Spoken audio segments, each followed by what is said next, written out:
When I say the words theme song, what's the first thing you think of?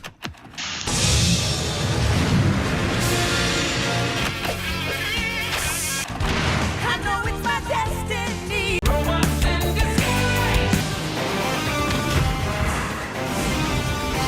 Cruising on down Main Street, you're relaxed and feeling good. Next thing that you know, you see it. For as long as we've had modern cartoons, we've had intros to go along with them. Some are even more iconic than the shows they prelude, and they tend to hold just as special a place in our hearts. A huge amount of space online and in popular consciousness is dedicated to ranking them, acknowledging them, the very best and the very worst. They're an important organ in the larger body of a series, and fulfill a more crucial role than simply setting the mood. Everyone has a distinct favorite, but personally, the best is one that tends to fly under the radar when it comes to casual conversation. The greatest themes are more than just memorability, more than catchy lyrics and an appealing sound. They set a scene and draw viewers into a show's premise by sharing just enough of a taste of its story, characters, and outstanding rock accompaniment. I'm talking, of course, about Sonic Underground. They made a vow their mother will be found. Sonic Underground!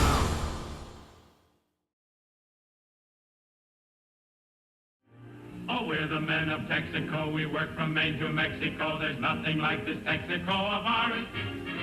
Theme music has featured in television since the medium began, inherited from its predecessor, radio. Sociomusicologist Simon Frith said in an essay regarding the relationship between music and television, "It is the TV producer's crucial tool in the ongoing attempt to grab and hold people's visual interest." An intro theme or jingle was a shorthand device for a program's contents or an advertisement's product. According to media scholar and analyst Robert Thompson, at the inception of television, the purpose of the TV theme song was to actually be the first commercial in the program. Back in the 1950s, early TV was shaped by advertisers. I'd like a package of those delicious, mild Camel cigarettes. Unquestionably, she's being paid by the sponsor. Mentioning the sponsor as often as possible in the same breath with the name of the show. Camel, America's first choice among cigarettes, presents Topper. Programs were developed and financed by single companies, just like radio had been. As in radio, advertisers own television programs, associating their names with popular shows and stars. It was one show, one sponsor.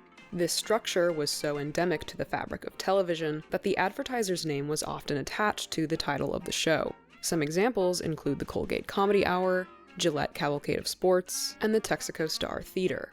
Yes, I promise we're getting to Sonic. By funding the shows, these companies held a sizable degree of influence, and frequently used the programs they sponsored as vessels to advertise their other products. This included what might have been considered the show's theme as well. Hello, everybody, hello. Brush your teeth with Colgate, Colgate Dental Cream. Those Ajax, the foaming cleanser. Palmolive, Palmolive, Palmolive, the soap that's your beauty. Oh. Sponsoring shows grew to be a more expensive venture as time carried on, however, and single advertisers footing the bill themselves started making less and less financial sense. So a compromise was made. Broadcast networks weren't thrilled with the amount of control sponsors had over the content of their programs. So instead they encouraged advertisers to produce 1 and 2 minute blocks of runtime. Multiple different advertisers would share the screen, and creative control would fall into the hands of the networks. They took charge of all the TV time and doled it out, sold it minute by minute to advertisers. Now, theme songs didn't have to function as extended advertisements either, at least not for a sponsor's products. American composer Scott Schreer, the man behind the NFL theme song for Fox, called intro songs the signature. It's supposed to be the signature. It's supposed to get you in the mood. The minute you hear that sound, the bell rings and, you're hungry. Into the 60s and then the 70s, themes became the standard to exhibit a program's identity. We went from the Texaco Star Theater We're the merry Texaco men. to the Addams Family, Star Trek, Space, the final frontier. and The Twilight Zone. You've just crossed over into the Twilight Zone.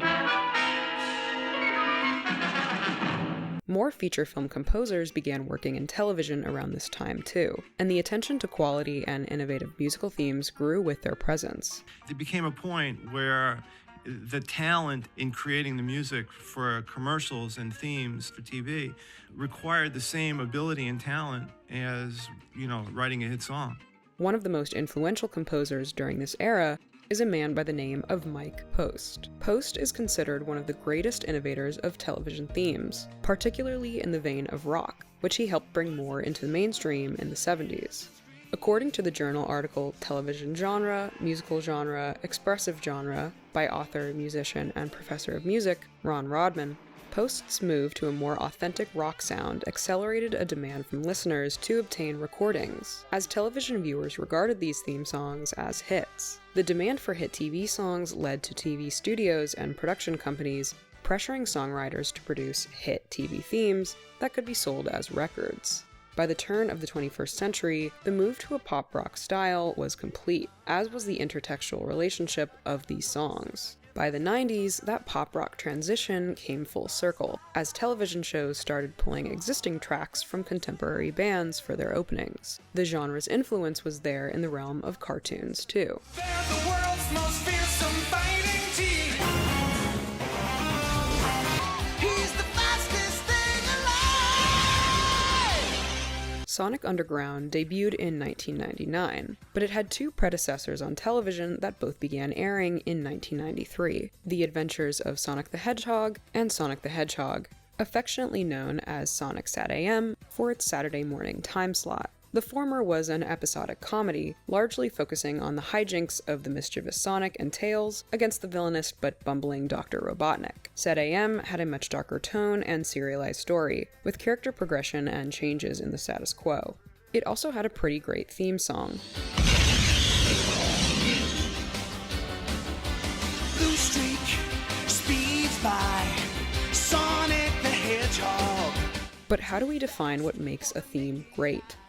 There is a degree of subjectivity to judging this, but like we've learned, themes are effectively an advertisement. Intros, appropriately, are often viewers' first introduction to a show, and most of them set out to accomplish the same set of goals. Ron Rodman writes, "Television openings help to introduce characters, plot types, storylines, production values, and other facets of programs. This includes genre, and as a rule, the genre of the theme music generally aligns with the genre of the show. Magnum P.I. sounds like this. Star Trek sounds like this.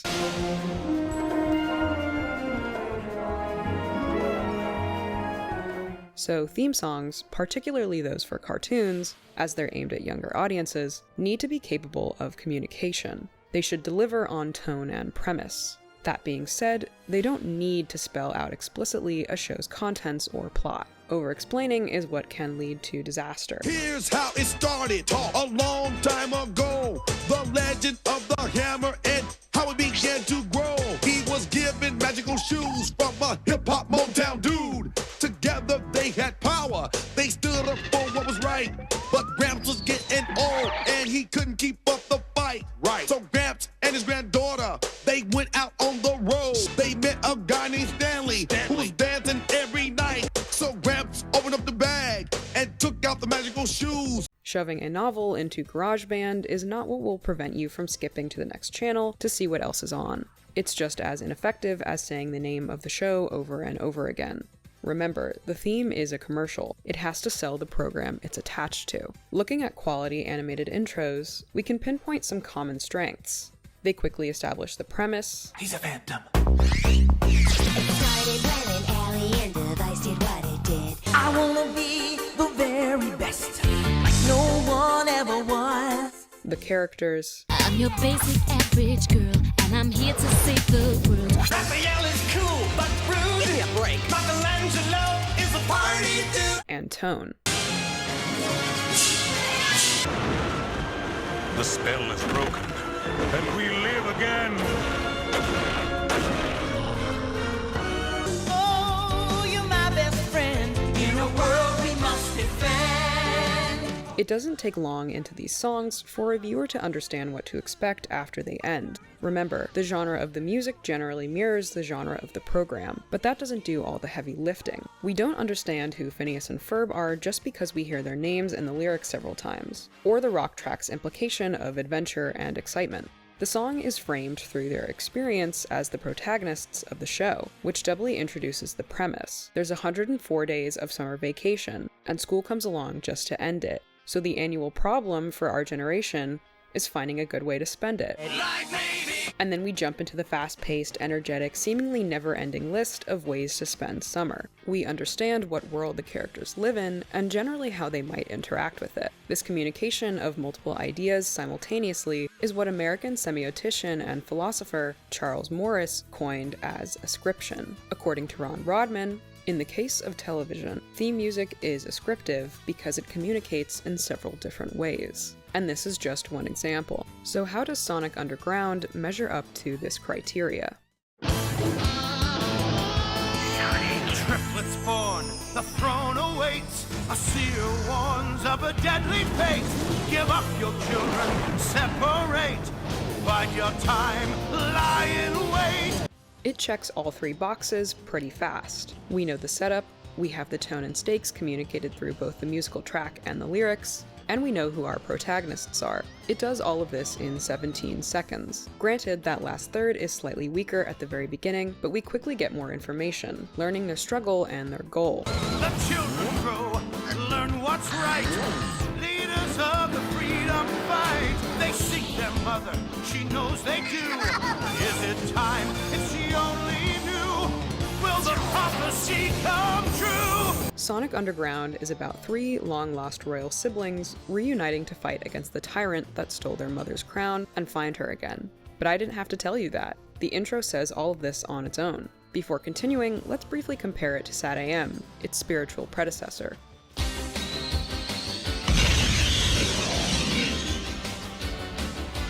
Blue streak speeds by. Sonic the Hedgehog. Too fast for the naked eye. Sonic the Hedgehog. Sonic, he can really move. Like Underground, we get that little guitar sting at the very beginning. But rather than jump into the premise, we get straight to Sonic as a character. The visuals do inform the concept, but strictly musically speaking, the focus doesn't stray from informing the audience more about Sonic. The chorus repeating until it brings us to the end of the track. Don't doubt what he can do. Sonic the Hedgehog. Sonic, he can really move. Sonic, he's got an attitude. Sonic, he's the fastest thing alive. Sad AM is a great and iconic intro theme, but sans visuals, the song itself doesn't necessarily communicate what the show is about. Like Underground, it follows Sonic and a resistance effort to topple Robotnik from power after a forceful takeover, but those details just don't have a presence in the music. This doesn't make Underground's opening an objectively better song, just a slightly more effective theme song. But before exploring more of the track, let's go back to the beginning.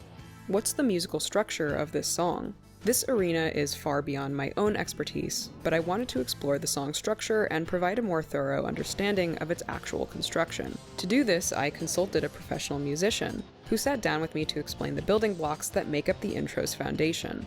To begin, the song is performed in C minor, which is noteworthy, as C minor traditionally has a sadder tone quality. According to Austrian composer Ernst Pauer in his book The Elements of the Beautiful in Music, C minor is the key of longing, sadness, and passionate intensity. While somewhat unorthodox for a children's cartoon intro, it perfectly captures and imparts the premise. This key communicates the tragedy of the queen having to give up her children. The song begins in a simpler time, but looming threats break the fairy tale into a quasi-apocalypse almost immediately, instantly pulling the viewer into a sense of urgency and setting up a rising threat. I see the melody portraying the totality of the emotions. There's definitely a struggle at the beginning. I mean, it creates tension. That minor mode creates just enough tension to, I don't know, to know that there's at least some negative foe there. There's something that's, they're trying to overcome. And we have this like last two measure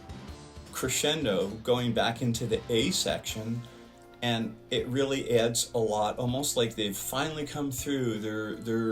They're successful, they're gonna make it, they've overcome whatever obstacle. And then they just hint at that one more time, and then they add a little one measure tag ending to that. Another aspect to note is the song's modulation.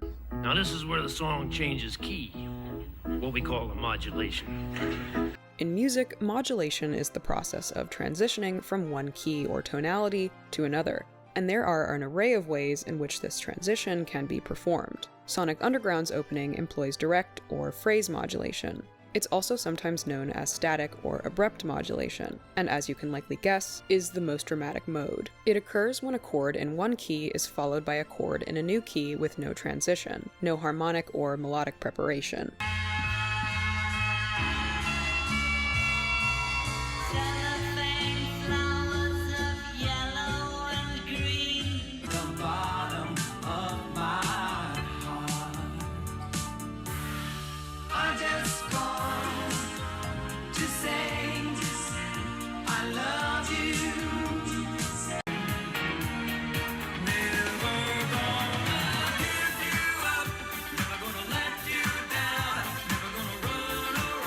Another name given to it is the truck driver's gear change, and it's this element that contributes to that sense of action and forward momentum in the song. One more aspect that builds on these feelings is syncopation. Syncopation is the displacement of the beats in a piece of music, purposefully stressing the weaker ones and shifting the rhythm. This toys with our expectations of where beats are meant to occur. By playing around with the emphasis, syncopation creates rhythmic interest, adding variation and excitement. Very hero-like. You know, the music is really portraying what's happening on the screen. And even if you weren't able to see what was going on in the screen, if you're listening with analytical ears, you're going to come through that whole, you know, the hero, we made it, is going to definitely come through. To return to the point about genre and Charles Morris's concept of ascription, the music not only captures the sense of adventure, but the use of rock instruments like the guitar is another point of communication itself. The show is about rebellion, starring a main character who was marketed on no other trait more widely than his outrageous, rebellious attitude. What is rock more evocative of? It's youthful, energetic, and above all, defiant. And independently of this show, rock was and still is used to market Sonic today. The series is about the fight of youthful underdogs against an overwhelming, conforming establishment, which is captured perfectly. Is it kind of David and Goliath? Yeah, very much. Yeah.